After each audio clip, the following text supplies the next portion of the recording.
in Canada because... A boot! Not a boot. Sorry. Hey, welcome back to the garage. So we're on the bobber project today and got to make some changes. So there's been a little bit since you guys saw it last. I did have to touch that up a little bit. There's where our GPS speedo is going. I just coiled the wire here for now just to make sure that everything's working, and we'll sand that and touch that up for now. I think I'm gonna have to redo this because I may add some idiot lights here and then some sort of shroud to cover that up so it just doesn't look like that. What else we got here? Just temporary zip ties holding the blinkers on. They're not working, and so I don't know if that's because the flasher, there just isn't enough juice going through that flasher. It is supposed to be for an LEDs, but for some reason it doesn't want to work. The main thing we're doing right now, though, is this is our taillight and license plate mount. Okay. Now, every time you tighten or loosen this, this moves because this is the only mounting point. So all it's doing is just twisting on that. Plus, there's a washer in here that I think I want to get rid of. Now, this isn't the most ideal because you're missing your measurements here. You can't see them from the side. So basically what you do is you want to use calipers and measure from here to your swing arm. Can you guys see that? From here to here.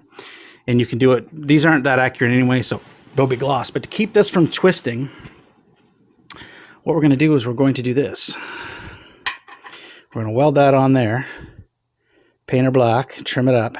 And then these 2 points are going to anchor this thing from spinning when we're putting this on. Plus, we're going to get rid of the washer in there. This will act as the washer, and we'll get a little more thread poking through on that nut. Make me feel better.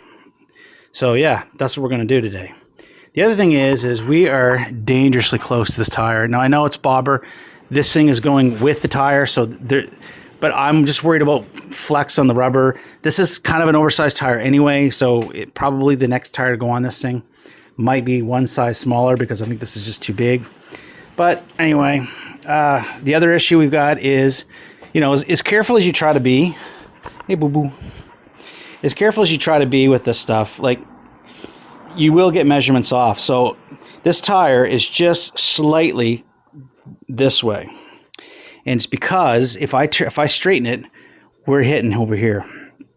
So what we're going to do is the tire's got to come out. This has got to come off, and I think what we're going to do is trim a little bit here. So we'll actually shorten this sidewall down just a smidge, and then we are going to slot here so that I can adjust when you're lining this tire up. You'll have just a little bit of play here to adjust. Now, it's kind of friggy, and I don't like it because you can't get at those bolt heads unless you have the tire off. So how are you going to line the tire up and get at those bolt heads to line the fender up? So you're going to have to get in there and try to fit it, then remove the tire. It's going to be friggy, but I don't know any other way to do it. We could reverse these bolts, but what I probably could do is if we move this over slightly and had the bolts welded to here but nothing sticking through the fender, then we could probably do it all on this side, but that would require removing the swing arm and redoing this whole mount, which I don't want to do.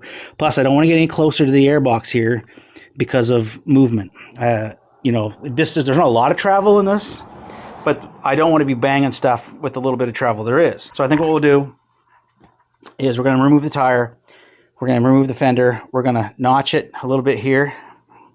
We'll slot these so we got a little bit of room, and that way we can wiggle it over or wiggle it back when we're lining up the tire.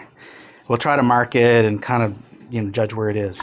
The only other thing we're going to try to do is, I don't know whether I want to clean that up and bring this up further. We may end up remaking this little, it's just sheet metal anyway.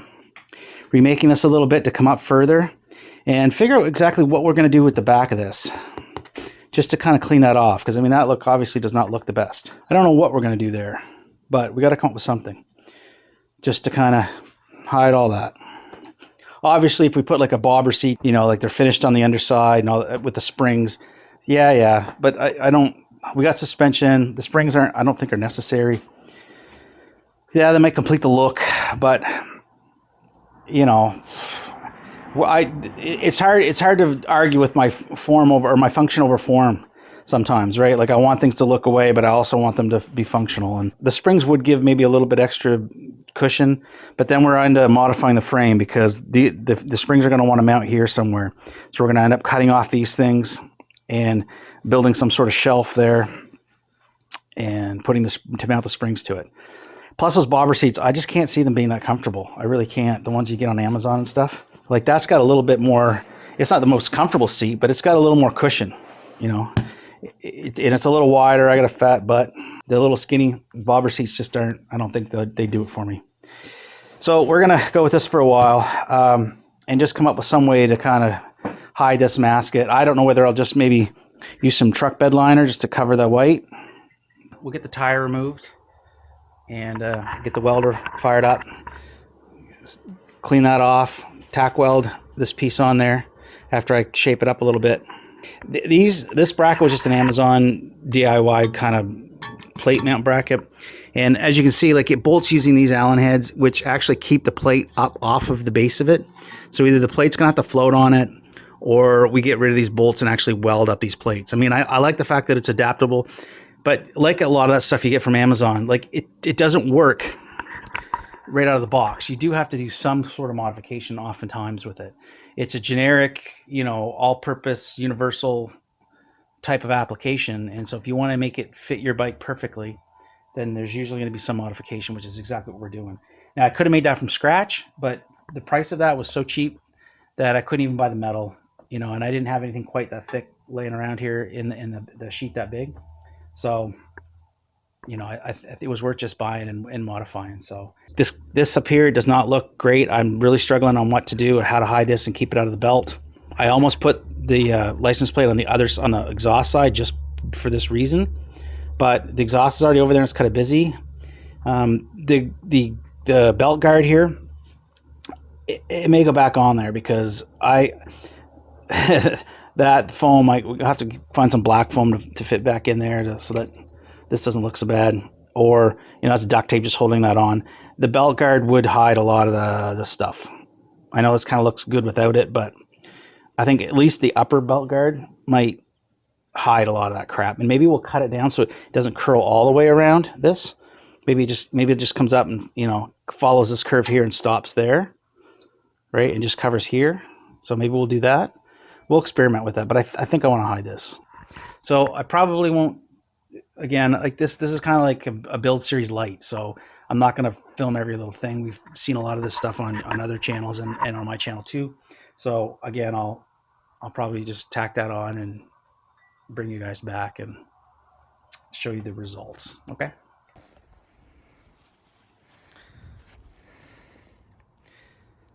So this is pretty much it, guys.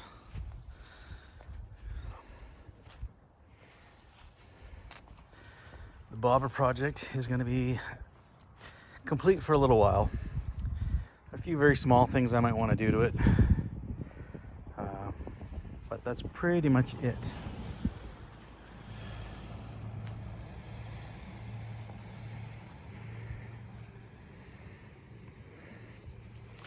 So we might do something to close that up here, but I mean from down here it looks fine. Those blinkers will be swapped out for some LEDs once I get a flasher relay, and those cable cords or wires will be black. Still gotta come up with a side panel to cover some of that wiring. We'll debate on whether the belt guard goes back on or not. And this will probably we'll do something with this. I'm kind of liking the GPS speedometer, so probably we'll maybe angle this down a little further and mask that in here just a little bit. I think it has to stay exposed, but that looks not the best like that, so may come up with something a little bit different there. But yeah, other than that, I think it's pretty much done. Won't be doing too much more to it. Eventually we may, you know, replace these shocks or try to get this disassemble them so I can paint the inner shock black, and we'll leave the spring and the outer shields good. They're not rusted, so that's probably fine for that. But the shocks themselves have got a little bit of rust. I guess there's a little bit of corrosion back in there, but right there. And then eventually the fender will come off. We'll get that painted because it's still got some scratches on it. And this side panel is, you know, we got a little bit of rust there. So we'll probably redo that too. Probably lose the Savage badge. But other than that, no, I think she's good. We just come back from a shakedown run. And then, oh yeah, last thing is possibly that pipe. It's quiet. We might do something else there, but yeah, that's about it.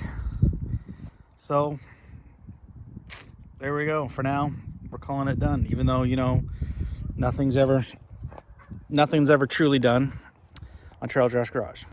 So here we have a shot of the rear. Ended up using a cutting board, heated, molded, and shaped, and painted black to cover up those staples in the back of the seat. Looks really good actually in person. This is a quick tab that I welded on that we talked about in the video to keep the license plate mount from moving when you tighten up the rear axle bolt. And here's shots of the end product. We've got the Savage sign on the side, it got painted, the front fender got painted, and then everything got clear coated with 2K clear just to keep everything protected. And the reason I don't have more footage of this bike is because it went up for sale and it went within 24 hours. I really didn't have any time to complete it or to do any more with it. License plates removed for the sale, and again we stuck with those incandescent lights because the flasher never did work. The Speedo worked out really good. I didn't end up doing too much more to the bezels, just cleaning up the paint, and that's it. It works great. The new owner is happy with it. Here's the side cover I made up, scoops that air into the regulator rectifier, and I ended up putting a rubber flap fastened to the inside to cover up those wires. So if you like this kind of content, like and subscribe. Hit that notification bell if you want to get notified when my videos get released. If you haven't yet, check out the Trail Trash ADV channel, where we do a lot of off-road riding. That's going to be going through a bit of a change now that Colin's in Newfoundland, but we'll see where that all goes. But for now, this is Jeff with Trail Trash Garage, Trail Trash ADV. I'll catch you in the next video. You know we're in Canada because... A boot! That's a boot! Sorry.